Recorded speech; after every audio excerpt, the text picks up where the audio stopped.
Doctor खुशहाली, consultant nephrologist, सुधा hospital, Kota. आज मैं आपको बताने चाहूँगी किडनी फेलियर और डायलिसिस के बारे में। तो पहले किडनी अपने क्या काम करती है। किडनी सभी खराबियां भी निकालती है, ये तो सबको पता है, बट और भी काम रहते हैं किडनी के। खून बनाने में मदद करती है, हड्डियों को मजबूत करने में मदद करती है, बॉडी का एसिड बेस लेवल जो रहता है उसको भी प्रमाणित में रखती है। तो अगर किडनी पे कोई भी जख्म हो जाए या किडनी फेल हो जाए तो शरीर को दिक्कत जरूर आएगी। काफ़ी तरह की दिक्कत हो सकती है। किडनी खराब होने के भी कारण बहुत सारे हैं, उसमें आप डॉक्टर की सलाह ले लेना।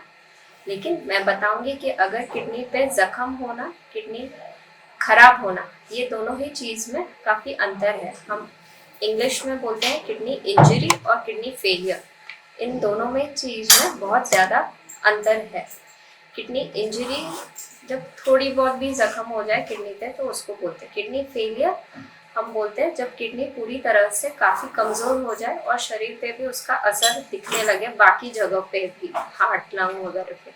तो उसका हम डिफाइन करते हैं जो किडनी फंक्शनिंग हम बोलते हैं, ग्लोमेरुलर फिल्ट्रेशन रेट जब 15% से भी कम हो जाता है तो उसको बोलते हैं किडनी फेलियर, रीनल फेलियर। ऐसी कंडीशन में कभी कभी हमें डायलिसिस की मदद लेनी पड़ती है। डायलिसिस क्या है? ह्यूमन ने बनाई हुई किडनी की मशीन है मान लो, ठीक है। तो वो बेसिकली थोड़ा काम कर देगी ताकि अपने को हार्ट लंग पे असर ना आए, खान पीन और अपना लाइफ मेंटेन रहे। उस चीज़ के लिए ही डायलिसिस का ट्रीटमेंट हुआ है। डायलिसिस से किडनी इम्प्रूव नहीं होती है। किडनी अगर कुछ टाइम के लिए खराब हुई है, जैसे आपने सुना होगा बुखार होते ही किडनी पे, कोविड में काफ़ी लोगों का, कोई भी इन्फेक्शन से हो सकता है, कभी कभी सिर्फ दस्त वगैरह में भी किडनी पे असर आ जाता है। तो वो सब चीज़ें ठीक हो सकती है। तो चाहिए तो तब थोड़े टाइम के लिए 1-2 डायलिसिस लग सकती है पेशेंट को, अगर किडनी पे ज़्यादा दिक्कत हो तो। लेकिन अदरवाइज दवाइयों से भी हो सकता है। वो आप, मैं बोलूँगी कि डॉक्टर को ही करने दीजिए पूरा इलाज।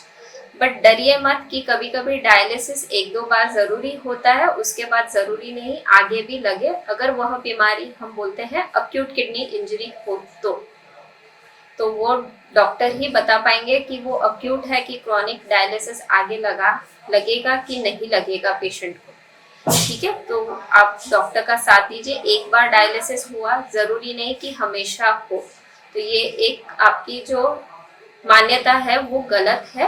बीमारियों पे डिपेंड होता है कि बीमारी अगर 10-15 दिन की या अक्यूट होगी तो फिर हो सकता है 1-2 डायलिसिस में ठीक हो जाए, आगे जरूरत ना पड़े। लेकिन अगर वो पुरानी बीमारी है 3 महीने से ऊपर, उसको हम क्रॉनिक किडनी डिजीज बोलते हैं, तो फिर उसमें हो सकता है आगे भी डायलिसिस लगे, ठीक है।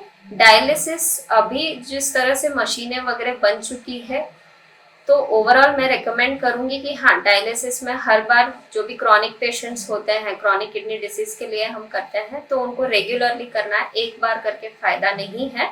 रेगुलरली यानी या तो हफ्ते में 2 बार या 3 बार, उनकी कंडीशन पे डिपेंड होता है। तो वो रेगुलरली, और सिर्फ डायलिसिस से नहीं, आपको डाइट पे भी उतना ही करना होगा। तो जो डायलिसिस पेशेंट है तो उनका डाइट थोड़ा इम्प्रूव हो जाता है। प्रोटीन डाइट अच्छे से लेना होता है, और पानी, नमक, ये दोनों ही चीज़ें कम लेनी होंगी। जितना भी आप कम ले सको उतना आपकी हेल्थ के लिए अच्छा होगा। मैं बोलूँगी पानी सिर्फ आधा लीटर पानी पीना है, बाकी वो दूध, चाय और खाने पीने से हो जाता है 1 लीटर करीब। तो सिर्फ आधा लीटर पानी और बाकी सब दूध, चाय वगैरह में आ जाएगा। आपका लिक्विड डाइट ओवरऑल 1 लीटर के अंदर होना चाहिए। नमक भी 2 ग्राम से कम पूरे दिन भर में, जितना कम कर सको उतना अच्छा होगा सेहत के लिए। बीपी, शुगर कंट्रोल में रखना है, तो फिर डायलिसिस में लंबे समय तक भी अपन निकाल सकते हैं टाइम। कुछ पेशेंट्स डायलिसिस पे सही भी रहते हैं, कुछ 7 साल 10 साल पुराने पेशेंट्स भी हैं हमारे जो डायलिसिस पे ही कंटिन्यू है और उनका रूटीन लाइफ भी चल रहा है। कुछ बच्चे हमने देखे हैं डायलिसिस पे कंटिन्यू रहते हैं, आगे कॉलेज में भी जा रहे हैं, 3rd स्टैंडर्ड से लेके अभी तक। कर रहे हैं, कॉलेज भी कर रहे हैं, अपनी पढ़ाई आगे बन भी रहे हैं, कुछ एडवोकेट बन रहा है। हाँ, भाग दौड़ वाली लाइफ नहीं हो सकती, वो मैं भी जानती हूँ कि आप हाँ रनिंग और ये सब नहीं कर पाओगे, बट बाकी जॉब है वो सब आप कर सकते हो। सिटिंग जॉब्स भी आजकल बढ़ गए हैं, वो सब किया जा सकता है।